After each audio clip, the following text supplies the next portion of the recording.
hope Your Honors will indulge me for a couple seconds. The advocacy I have to present to this body on behalf of my client is inexorably linked to something that's really kind of outside of the focus of my representation. That is very important policy issues which Your Honors, in your constitutional capacity to supervise the administration of law in our state, will have to decide upon.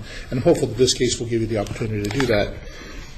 Before I begin, though, I really wanted to kind of get something out of the way from the beginning, and that deals with this business about political involvement by members of the judiciary. That was never an issue in this case.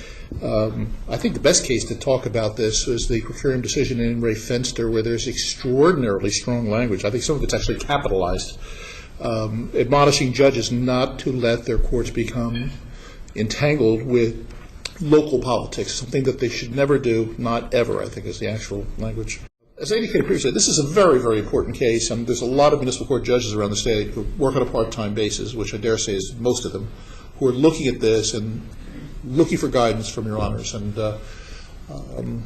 this is kind of the case and the opportunity for the court to. Well, let me ask you a question. Yes, do you think there are many municipal court judges who think that political contributions can be made from a firm check? No. I would think that there would be zero who believe that. If they do, they're very foolish. Okay, so that's not a question. That's not a problem. The problem here is when one partner doesn't know that his other partner, who he's instructed not to write political contributions, has done so. Justice Albin, if I may, it gets even more complicated than that, because you have municipal court judges who just may be associates with the firm, or they may just be shareholders with the firm and not have any control over how the major partners do things. It can get very, very complex in terms of where the judge in the firm stands in the pecking order, as opposed to the importance of the firm to make political contributions to keep, other streams of revenue coming in. And it can be said that it is just grossly inequitable to penalize the judge who's done nothing wrong, but the person who did make the contributions, nothing. I agree with you, Your Honor, 100%. I hope Your Honor can persuade the rest of the court. Well, the canons impose a code of conduct on the judge.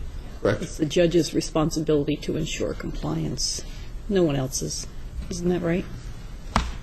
I don't necessarily agree with that, but this is for Your Honor should know, I wrote a book on New Jersey judicial discipline, and my sense is that in most instances, judges are strictly liable in attorney discipline matters, or excuse me, in judicial discipline matters. Mm-hmm. That seems to be the kind of the philosophy that goes through it. Just judges are held to such a high standard. But political involvement has its own body of law, and in all the political cases, there was some mens rea component. So this is really a very, very arcane issue. I thought about it, but to be honest with you, I think the judges are strictly liable outside of the political arena. There's plenty of other stuff the judges do that they are strictly liable for. At least that's my interpretation of the case law since 1947.